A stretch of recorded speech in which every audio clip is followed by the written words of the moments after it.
V8s,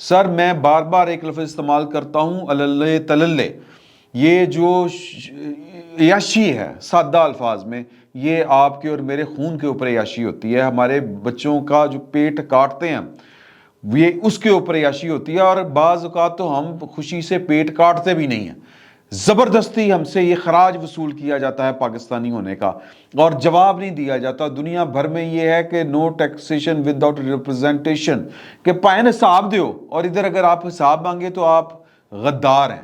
میں اس کے اوپر پھر ہم کبھی بات کریں گے. عمران خان صاحب اس کے اوپر بول رہے ہیں، ان کے پاس ایٹم چیک کرو تسی عمران خان صاحب کو. یہ قیامتوں میں عمران خان صاحب کا، یہ قیامتیں لانے میں عمران خان صاحب کا بہت بڑا حصہ ہے، لیکن وہ ان کے اکیلے کا حصہ نہیں ہے. یہ ان کی نالائکی کی وجہ سے آئی. اصل سوال یہ ہے کہ جنہوں نے اس نالائق کو منتخب کیا تھا ان کے اپنے ارادے کیا تھے؟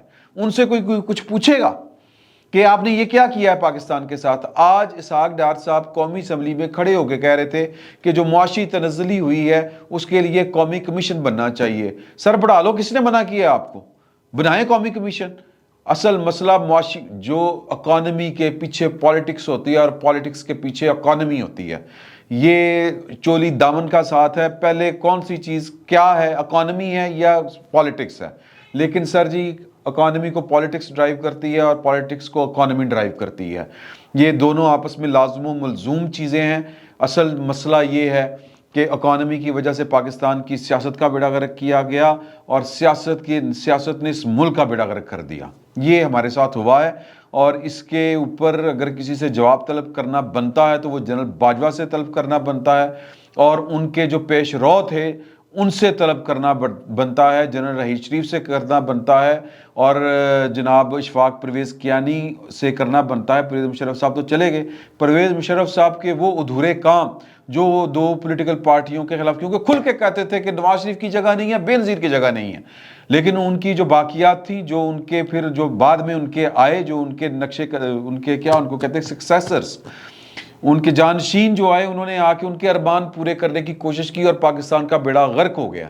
یہ جو آج ہمارے اوپر بمب گر رہا ہے سر، اس وقت پاکستان کے حالات کوئی نہیں ہے. میں آپ کو ایک بات بتا دوں، یہ اگر پاکستان چل پھر رہا ہے، سلامت ہے، اس میں ہمارا کوئی کمال نہیں ہے. یہ اللہ کی مہربانی ہے، اور اللہ کی مہربانی اس صورت میں ہے کہ اس وقت کسی اور انٹرنیشنل کوئی طاقت کو، کسی عالمی قوت کو پاکستان کی جو کہہ لیں کہ کیا اس کو کہیں گے کہ اس کا یہ منشا نہیں ہے کہ پاکستان جو ہے وہ اللہ رحم کرے کہ اس کو کچھ ہو. ورنہ ہم نے تو کوئی کسر نہیں چھوڑی ہوئی. ہم نے سکوت ڈھاکہ کے بعد پتہ نہیں اور کیا کچھ کر جانا تھا، یا ہم نے کوئی کسر نہیں چھوڑی ہوئی. تو میں آخری معاملات کی طرف آتا ہوں. آخری معاملات جو ہیں وہ بڑے گمبھیرتا کا شکار ہیں سر. وہ یہ ہے کہ عمران خان صاحب جو ہیں وہ ابھی جو بیٹھ کے یہ باتیں کر رہے ہیں، یہ اس کھیل کے یا اس جرم میں برابر کے شریک ہیں جو پاکستان کے خلاف ہوا. اور ان کی سیاست کا یہ عالم ہے کہ آج لاہور اسلام آباد ہائی کورٹ جو اسلام آباد کی دہشت گردی کی عدالت ہے، وہاں سے ان کی ضمانت خارج ہوئی، اور جیل برو تحریک کے دل دادا اور دھمکی دینے والے اس وقت ضمانت کی بھیک مانگتے پھر رہے ہیں. لاہور ہائی کورٹ سے حفاظتی ضمانت کی بھیک مانگ رہے ہیں. میں یہ الفاظ سخت ہیں، میں جانتا ہوں، لیکن ڈرامے بازی پھر نہ کریں کہ میں جیل برو تحریک شروع کر رہا ہوں. میں کسی سے نہیں ڈرتا، میں کورونی نہیں نکلتا تو میں کسی کو ڈردا بھی نہیں.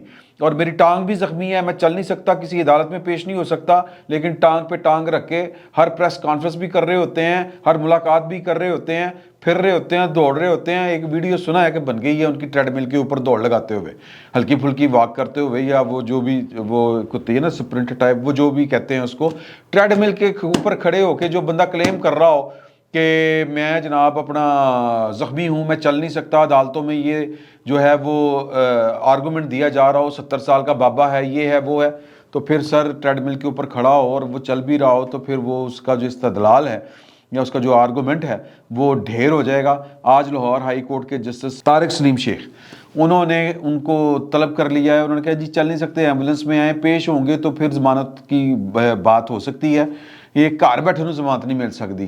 تو کوئی بڑا کیس نہیں ہے ان کے اوپر، گھبرا زیادہ گئے ہیں. عمران خان صاحب کی دلیری کا آپ حساب یہاں سے لگا لیں.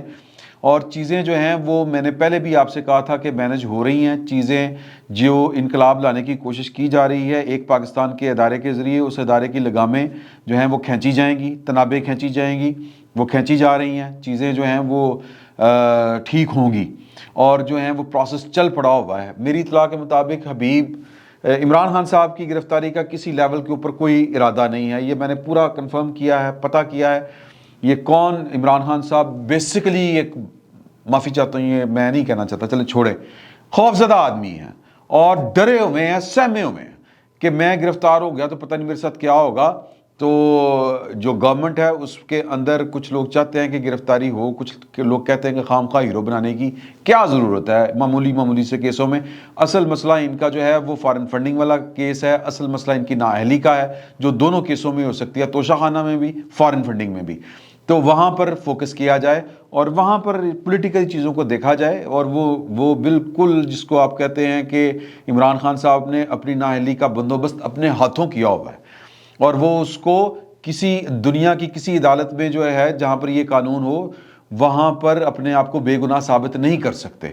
تو لہٰذا یہ جو ہے نا ادھر ادھر کی فنکاریاں لگانے کی ضرورت نہیں ہے۔ ہاں ایک خبر ہے کہ یہ جو ہے نا اپنے حبیب صاحب، کیا نام ہے ان کا جو فیصل آباد والے ہیں، فرح حبیب صاحب کی گرفتاری کے امکانات ہیں، اور بھی وہ افراد تمام جن کے خلاف کوئی نہ کوئی مقدمہ ہے اور وہ بولنے میں بڑے چیمپئن ہیں، وہ عمران شاہ سے زیادہ شاہ کے وفادار ہیں، وہ گرفتار ہوں گے۔ اور گرفتار، ہاں ایک اور بات وہ میں آپ سے آگے شیئر کرتا ہوں کہ اسی طرح جس طرح پرویز الہی صاحب کی بیوی کو شامل تفتیش ہونے کا کہہ دیا گیا، تیسری بیوی جن کے ساتھ وہ پلیئر ٹائم ان کی سہیلیوں کے ساتھ گزارنا چاہتے تھے، کال ریکارڈ ہو چکی ہے۔ حالیہ دنوں میں انہوں نے کوئی پراپرٹی کا وہ بھی کال ریکارڈ ہو گئی ہے، نمی گل سن لو، جس میں انہوں نے آخری جو ٹرانزیکشن تھی وہ 7 کروڑ کی آپ نے وعدہ کیا تھا، مجھے نہیں پتا وہ والا جناب، ان کی جو ایک چہیتی بیوی کی، لاڈلی بیوی کی جو ہے نا جی، چلے بہرحال وہ کال ریکارڈ ہوئی ہے، اور وہ کال اور جو ٹرانزیکشن ہے 7 کروڑ روپے کی وہ میچ کر گئی ہے۔ تو یہ بھی معاملات اسی طرف بڑھیں گے۔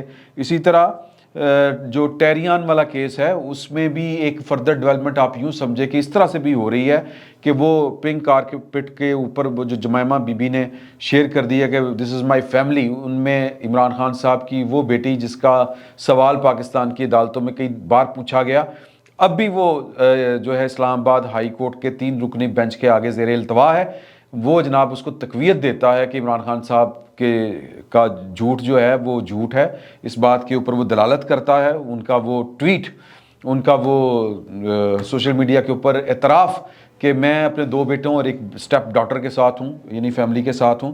تو عمران خان صاحب نے نااہل ہونا ہے سر، یہ بھی ان کی نااہلی والا کیس ہے، یہ سادہ گرفتاری نہیں ہے ان کی۔ تو یہ 1-2 ڈیولپمنٹس تھی جو آپ کے ساتھ شیئر کرنا تھی، تو باقی دیکھتے ہیں کہ فردر کیا ہوتا ہے۔ فی الوقت اتنا ہی، بہت بہت شکریہ آپ کا۔